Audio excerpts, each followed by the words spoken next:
Luxury cruise Ganga विलास पहुंचा Varanasi. Cruise पर्यटन के एक नए युग की होगी शुरुआत। 3200 किलोमीटर का लंबा सफर तय कर पहुंचेगा डिब्रूगढ़। सबसे लंबे क्रूज को पीएम मोदी दिखाएंगे हरी झंडी।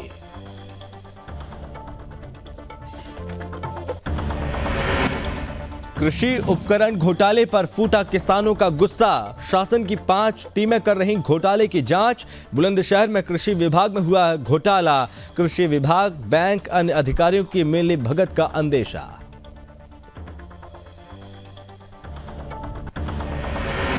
हरदोई में स्वच्छता मिशन की जमकर उड़ाई जा रही हैं धज्जियां। ग्रामीण शौच के लिए घर से बाहर जाने को मजबूर। प्रधान अधिकारियों ने लाखों रुपए के धन का किया गबन। पीएम के सपनों को किया जा रहा है चकनाचूर।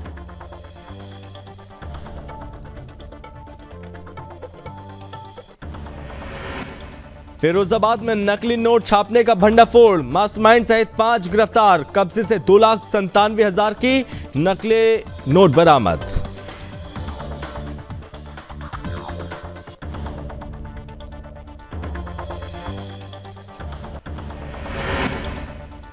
इंदौर में आयोजित प्रवासी भारतीय सम्मेलन महामहिम राष्ट्रपति द्रौपदी मुर्मू रही उपस्थित। प्रवासी भारतीय अपनी जन्मभूमि से जोड़ रहे हैं। वसुधैव कुटुंबकम का प्रभाव पीएम जी की सोच का है।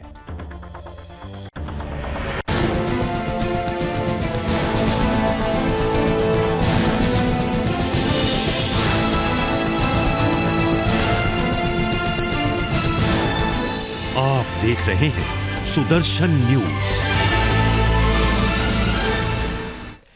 नमस्कार, बहुत स्वागत है आप सभी का आपका राज्य आपकी खबर में। मैं हूं आपके साथ संभव गुप्ता।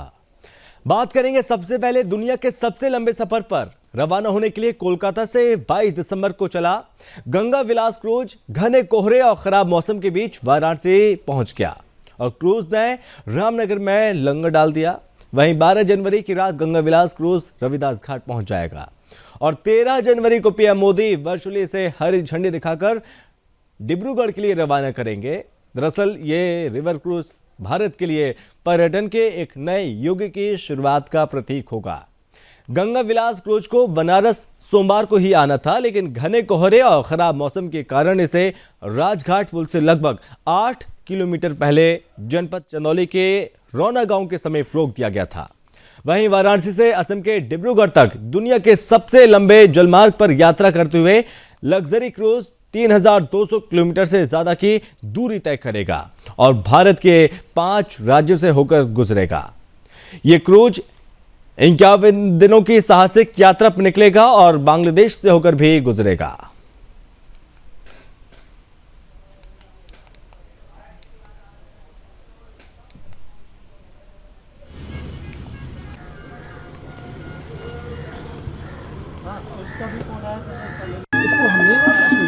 और ये फर्नीचर है वो किस तरीके के हैं? वो टिपिकल इंडियन है।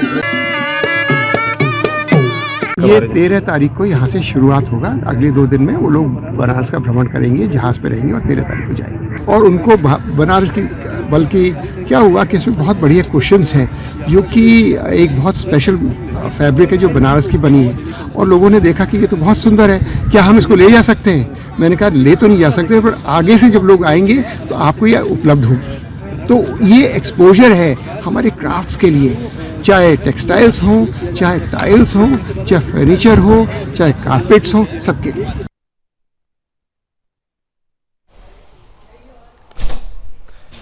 खबर यूपी के उन्नाव से है, जहां नशा मुक्त अभियान को केंद्रीय राज्य मंत्री कौशल किशोर के नेतृत्व में युवाओं द्वारा आहूत किया जा रहा है। और इसी क्रम में नशा मुक्त अभियान के प्रभारी अतुल दीक्षित और उनकी टीम बैसवारी कलम के नेतृत्व में देश को नशा मुक्त बनाने के लिए 8 किलोमीटर की विशाल रैली निकाली गई और साथ ही नारायण दास खेड़ा से सिद्धपीठ मां चंद्रिका देवी बक्सर तक रैली निकली, जिसमें क्षेत्र के प्रधान पत्रकार बंधु और सैकड़ों की संख्या में युवा साथी मौजूद रहे। जब सुदर्शन न्यूज के सदस्य कार्तिकेय दीक्षित ने मंडल प्रभारी से बात की तो उन्होंने बताया कि यह संपूर्ण भारत देश में चल रहा है और ये तब तक चलेगा जब तक पूरा भारत देश नशे से मुक्त नहीं हो जाएगा। नशे से मरने वालों की तादाद लाखों में पहुंच गई है, इसलिए मंत्री कौशल किशोर जी ने सभी से अपील की, आप सभी लोग नशे से दूर रहें। मुक्त अभियान में असल किसान बिठाना है, असल किसान बिठाना है। तो नशे के खिलाफ ये रैली निकाली जा रही है, नशे से दूर रहना है, यह अपील लोगों से की जा रही है। और नशा मुक्त अभियान को केंद्रीय राज्य मंत्री कौशल किशोर के नेतृत्व में युवाओं द्वारा निकाला जा रहा है। इसी क्रम में नशा मुक्त अभियान के प्रभारी अतुल दीक्षित और उनकी टीम बैसवारी कलम के नेतृत्व में देश को नशा मुक्त बनाने के लिए 8 किलोमीटर की विशाल रैली निकाल रही है। और साथ ही नारायण दास खेड़ा से सिद्धपीठ मां चंद्रिका देवी बक्सर तक रैली निकली, जिसमें क्षेत्र के प्रधान, पत्रकार बंधु और सैकड़ों की संख्या में युवा साथी इसमें मौजूद रहे।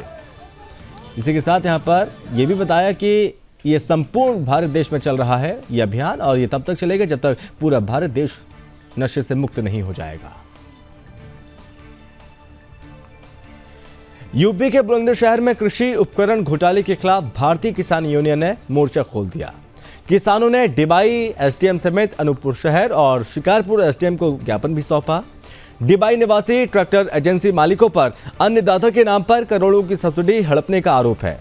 इस मामले में जिला अधिकारी के निर्देश पर एसडीएम द्वारा घोटाले की जांच की जा रही है। दरअसल फेरी वाले, चाय वाले, मजदूर और पटरी वालों के नाम से फर्जी खाते खुलवाकर करोड़ों रुपए का कृषि उपकरण घोटाला किया गया। जाल साजों से अपात्रों के खातों में सब्सिडी मंगाई गई और सैकड़ों मासूमों को ठगी का शिकार बनाया गया। वहीं डिबाई, दानपुर सहित अन्य ब्लॉकों में 6 टीमों ने किसानों का सत्यापन किया। मौके पर कुछ किसान मिले और जिनसे पूछताछ हुई। जब डीलर फरार है और फिलहाल घोटाले में कृषि विभाग, संबंधित बैंक और अन्य अधिकारियों की मिलीभगत का अंदेशा भी है।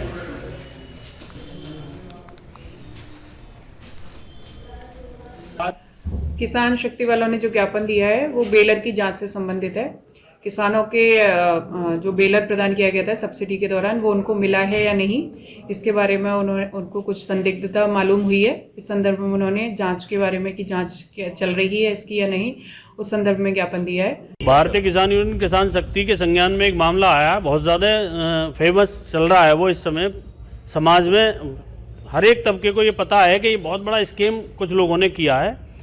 रेलवे रोड डिबाई पे एक स्वराज एजेंसी है जिसके मालिक हैं रंजन गुप्ता पुत्र मुकेश गुप्ता, शशांक गुप्ता पुत्र संजीव कुमार गुप्ता। ये 2 लोग ऐसे हैं जिन्होंने बहुत बड़ा स्कीम किया है। जो ऐसे लोग थे, जो मजदूर थे, जो ठेल लगाते हैं, जिनके नाम पे 1 इंच ज़मीन नहीं है, इस तरह के लोगों के फर्जी आधार कार्ड, फर्जी पैन कार्ड और फर्जी उनकी खतौनी बनाई गई हैं। खबर यूपी के सोनभद्र से है, जहां पुलिस अधीक्षक यशवीर सिंह के निर्देशन में शराब और नशा तस्करों के खिलाफ अभियान चलाकर उन पर कड़ी कार्रवाई की जा रही है। और साथ ही कोयला तस्करी के एक आरोपी जिस पर 10,000 के नाम था, उसको भी गिरफ्तार कर जेल भेज दिया गया।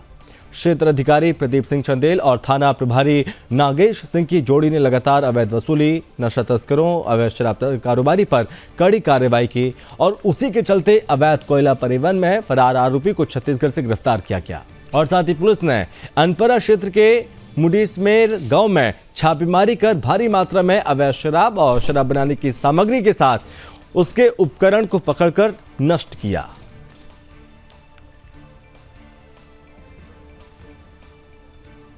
के द्वारा वांछित अपराधियों के खिलाफ अभियान चलाया जा रहा था। उसके तहत अगस्त 2022 में कोयला चोरी का एक मुकदमा लिखा गया था, जिसमें 2 ट्रक चोरी का कोयला पकड़ा गया था और 4 लोग उसमें वांछित थे, 3 लोग गिरफ्तार हुए थे और ये तब से ये फरार चल रहा था। इसको शक्तिनगर पुलिस के द्वारा कल कोर्ट से जारी वारंट के आधार पर छत्तीसगढ़ इसके घर से गिरफ्तार करके और आज न्यायालय भेजा जा रहा है। इसके खिलाफ कम से कम आधा दर्जन मुकदमों का अभी तक पता चला है और भी जानकारी की जा रही है और जिस तरह से और भी मुकदमे प्रकाश में आएंगे तो उसके हिसाब से कार्रवाई। खबर यूपी के मोदी नगर से, जहां पर MM डिग्री कॉलेज में BA की परीक्षा में फ्लाइंग स्क्वाड की टीम ने मुन्ना भाई को दबोचा है और पकड़ा गया युवक अपने दोस्त के स्थान पर परीक्षा दे रहा था। एडमिट कार्ड पर फोटो मिलान के दौरान यह खुलासा हुआ। कॉलेज के प्राचार्य की तहरीर पर पुलिस ने धोखाधड़ी की धाराओं में रिपोर्ट दर्ज कर आरोपी को गिरफ्तार कर लिया। आरोपी युवक नाबालिग बताया जा रहा है। आपको बता दें कि चौधरी चरण सिंह विश्वविद्यालय की इन दिनों परीक्षाएं चल रही हैं और साथ ही MM डिग्री कॉलेज में BA की परीक्षा चल रही थी और तभी वहां पर फ्लाइंग स्क्वाड की टीम जांच के लिए पहुंची। उन्होंने छात्र से उसका एडमिट कार्ड मांगा। एडमिट कार्ड देकर युवक घबरा गया और शक होने पर कॉलेज में जमा दस्तावेजों से जब छात्र के फोटो का मिलान कराया गया तो छात्र की पोल खुल गई और साथ ही छात्र ने भागने का प्रयास भी किया। पकड़े गए छात्र को प्राचार्य ने पुलिस प्रशासन को सौंप दिया और जिस पर एसीपी रितेश त्रिपाठी ने आरोपी युवक पर मुकदमा दर्ज करने के आदेश दिए हैं।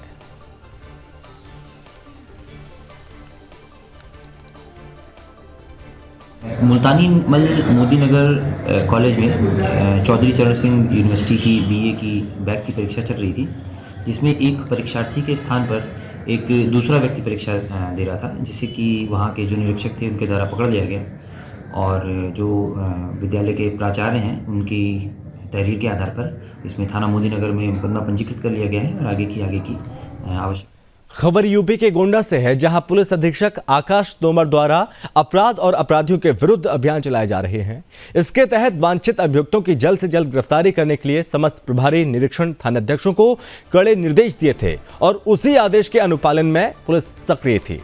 इस बीच मोतीगंज पुलिस को ग्राम विद्यानगर की रहने वाली एक महिला ने सूचना दी और कि 2 अज्ञात महिलाओं द्वारा गांव की महिलाओं को पुराने टूटे फूटे जेवर और बर्तन बदलकर नए जेवर और बर्तन देने के नाम पर लालच देकर ठगी कर लिया गया, जिस पर पुलिस ने बरामदगी के लिए टीमें गठित की। पुलिस अधीक्षक आकाश तोमर की सक्रियता पुलिस ने मुखबिर की सूचना पर दोनों अभियुक्तों रीना उर्फ पंडित चांदनी और अनीता को गिरफ्तार कर लिया और उनके कब्जे से सोने चांदी के तमाम पुराने जेवरात जिसकी कीमत लगभग 10 लाख रुपए और साथ ही 3 मोबाइल फोन और कुल 4,710 रुपए बरामद किए हैं। पद गोंडा थाना मोतीगंज पुलिस अधीक्षक महोदय के द्वारा अपराधियों के खिलाफ चलाए जा रहे अभियान के क्रम में थाना मोतीगंज की पुलिस ने सीओ सदर हमारे जनपद में तैनात सुश्री शिल्पा वर्मा उनके नेतृत्व में जो है 2 महिलाओं को गिरफ्तार किया गया है, जो रांची झारखंड की रहने वाली हैं। इनके द्वारा जो है अभी 2 दिन पहले थाना मोतीगंज के विद्यानगर में कुछ पुराने बर्तन दे करके नए बर्तन दिए गए थे। बाद में लालच दे करके कि पुराने जेवर लेकर के नए जेवर करने का लालच दिया गया था और बहुत सारे जेवर उनसे ठग लिए गए थे। खबर यूपी के हरदोई से है, जहां पीएम नरेंद्र मोदी और मुख्यमंत्री योगी आदित्यनाथ के सपनों को चकनाचूर करने का कार्य जिला प्रशासन कर रहा है। सरकार ने प्रधानमंत्री का सपना पूरा करने के लिए हर घर शौचालय के लिए एक मुहिम चलाई। सीएम के निर्देश पर कुछ जनपदों में तो हर घर शौचालय का सपना पूर्ण भी हुआ। ग्रामीणों का कहना है कि योगी और मोदी जी ने योजनाएं तो खूब चलाई, लेकिन हम लोगों को उन योजनाओं का लाभ नहीं मिला। दरअसल पूरा मामला भरखनी की ग्राम सभा भैलामऊ का है, जहां पर ग्रामीण आज शौचालय न होने से शौच के लिए घर से बाहर जाने को मजबूर हैं और ग्राम सभा में जो लाभार्थियों के लिए पैसा आया उसका ग्राम प्रधान और अधिकारियों की मिलीभगत से बंटर बांट किया गया। यहां पर आपको बता दें कि जो पैसा हुआ उसको बांट लिया गया, उसका बंदर बांट किया गया और जिसके चलते आज भी ग्रामीण योजनाओं से वंचित नजर आ रहे हैं।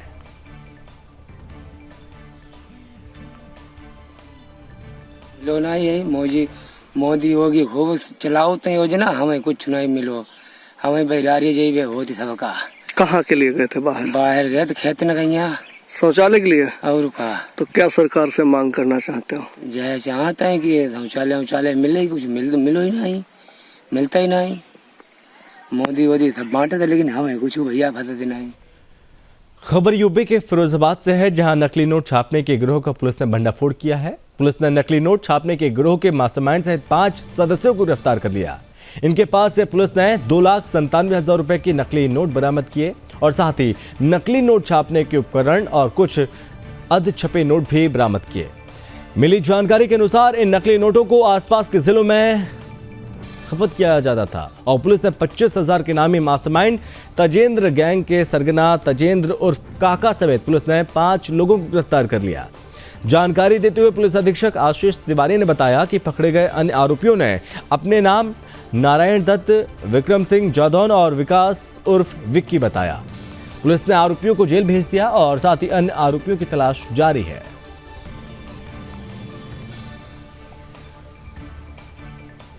ये है कि ये जो हिस्ट्री शीटर है और जो मास्टरमाइंड है, जो मास्टरमाइंड था वो पहले तिहाड़ जेल में उसने सजा काटी है और वहाँ पर उसने कोरल ड्रॉ फोटोशॉप का सॉफ्टवेयर सीखा और वहाँ से उसने नोट छापने का जो है वो शुरू किया इसमें पहले भी ये नोट छापने के जो अपराध है उसमें जेल जा चुका है और इस बार जब भी ये जेल से बाहर निकलता है तो यही कार्रवाई करता है। तो इस बार इसमें इस पर सख्त कार्रवाई की जाएगी, गैंगस्टर की कार्रवाई भी की जाएगी और 14 की कार्रवाई भी की जाएगी। इसमें जो बरामद हुआ है, इसमें जो गिरफ्तार हुए हैं तजेंद्र उर्फ काका, नारायण दत्त, विक्रम सिंह, विकास और रंजीत, 5 लोग इसमें गिरफ्तार हुए हैं। वांछित अपराधी जो हैं संतोष, सोनू पंडित, रामसंत, बनारसी दास, कालीचरण, छोटू, अमन और रणवीर, ये इसके जो है वांछित अभियुक्त हैं। इसमें बरामदगी में जो 2 प्रिंटर, इसके अलावा स्कैनर और पेन ड्राइव और जो भी इसका सेटअप होता है वो पूरा सेटअप बरामद हुआ है। जो आपराधिक इतिहास है तजेंद्र का, उसमें 16 मुकदमे तजेंद्र के ऊपर में है और इसके अलावा जो विक्की है उसके ऊपर में 22 मुकदमे हैं। इसमें जो टीम ने गिरफ्तार किया उस टीम को 25,000 रुपये का रिवॉर्ड जो है मेरे द्वारा दिया जाता है। और इसमें खास बात ये भी है कि ये जो सारी कार्रवाई हुई है, इस सारी कार्रवाई के अंदर में जो ये मोडस ऑपरेंडी है, ये मोडस ऑपरेंडी अनोखी है कि इन द सेंस कि इसमें जो है छोटे डिनोमिनेशन के नोट ये लोग छापते थे और छोटे डिनोमिनेशन के नोट में लोगों को जनरली शक नहीं होता है और उस तरह के नोट आराम से चल भी जाते हैं। तो इस तरह से इन्होंने काम। खबर यूपी के फरीदपुर से, जहां एक बाबा अघोरी के निर्मम हत्या कर दी गई।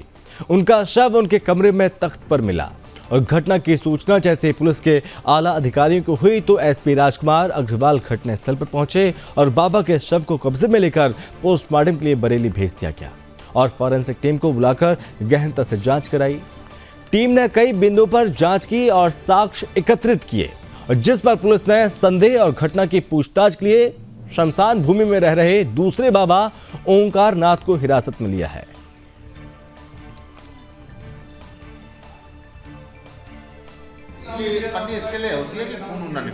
जी थाना क्षेत्र फरीदपुर के मोहल्ला परा के पास एक शमशान भूमि है जिसमें एक औघड़ बाबा भूषण नाथ जी रहते हैं जिनकी उम्र लगभग 60 वर्ष है और पिछले 20-25 सालों से यहाँ रहना बताया गया है। कल रात्रि में उनकी किसी धारदार हथियार से हत्या की गई है, जिसकी सूचना आज थाने को प्राप्त हुई है। इसके संदर्भ में फील्ड यूनिट को बुलाया गया है और उनके शव का पंचायतनामा पोस्टमार्टम की कार्रवाई की गई है। उनके सभी संबंधित जो परिचित लोग हैं उनको भी सूचना दी गई है। घटना के अनावरण के पुलिस के सार्थक प्रयास जारी है। बिहार के बगहा नगर के नगर परिषद भवन के सामने एक ट्रैक्टर और एक गाड़ी की आमने सामने टक्कर हो गई। वहीं हादसा इतना बड़ा था कि टक्कर में चार चक्के का परखच्चे उड़ गए और साथ ही वहीं आनंद फानन में स्थानीय लोगों के सहयोग से गाड़ी और ट्रैक्टर के अंदर दबे लोगों को बमुश्किल बाहर निकाला गया।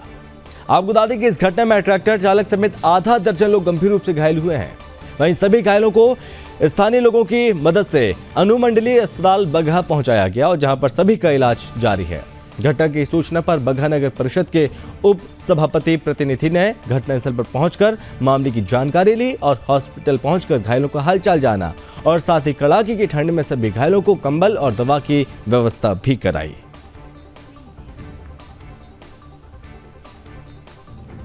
जैसे ही जानकारी हुई हम तुरंत पहुंचे घटनास्थल पर, जो नगर पालिका बगहा के ऑफिस के सामने ट्रैक्टर और जैलो में टक्कर हो गई जिसमें लगभग 1 दर्जन के लोग घायल हुए थे। वही जैसे ही जानकारी मंडल अस्पताल बगहा में आए हैं, घायलों का हालचाल लिए हैं, बेहतर इलाज के लिए हम डायरेक्शन दिए हैं, उस हिसाब से अपना जितना मदद होगा हम सरकारी इनको कराएंगे।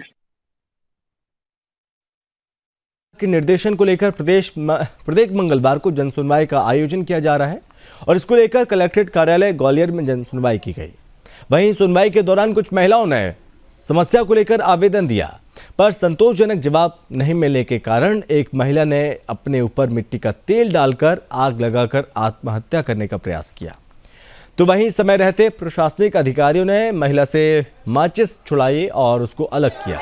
इस दौरान एक महिला गंभीर रूप से बेहोश भी हो गई और एक मौके पर सीएमएचओ डॉक्टर मनीष शर्मा ने पैरामेडिकल स्टाफ की मदद से महिला का बीपी और उपचार देकर रवाना किया और साथ ही प्रभारी कलेक्टर आशीष तिवारी ने उक्त महिलाओं को आश्वासन देते हुए जल्द समस्या को हल करने का आश्वासन दिया और साथ ही महिलाओं ने बताया, हम अपनी समस्याओं के लिए पिछले 4 से 5 वर्षों से कलेक्ट्रेट कार्यालय से लेकर सरकार से लेकर केंद्रीय मंत्री को भी आवेदन दे चुके हैं, लेकिन अभी तक हमारी सुनवाई नहीं हुई।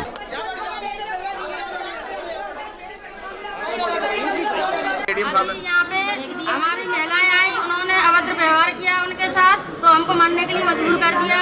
कुछ महिलाओं ने पेट्रोल डाल दिया अपने ऊपर, आग लगाने कोशिश भी की है। तो हम ये चाहते हैं, अब मरने के अलावा हमारे पास कोई चारा नहीं है। जब हमारे पास पट्टे दिए गए इन्होंने आदिवासियों के, तो फिर ये जाति क्यों नहीं दे रहा? जब हमको आप मान्यता मिल गई है तो ये हमारी जाति क्यों नहीं दे रहा? हमको क्यों परेशान किया जा रहा है? कब से आप समस्या के लिए भटक रहे हो? कब से आ रहे हो? 3-4 साल से ज्यादा थे, लेकिन 800 की साल कम से कम 12 महीने से बहुत ज्यादा परेशान है।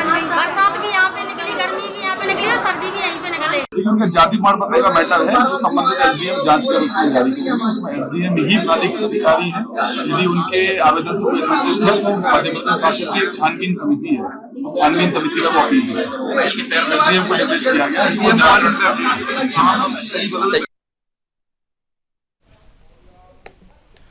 और इसी के साथ इस बुलेटिन में बस इतना ही। आप बने रहिए सुदर्शन न्यूज के साथ। जय हिंद।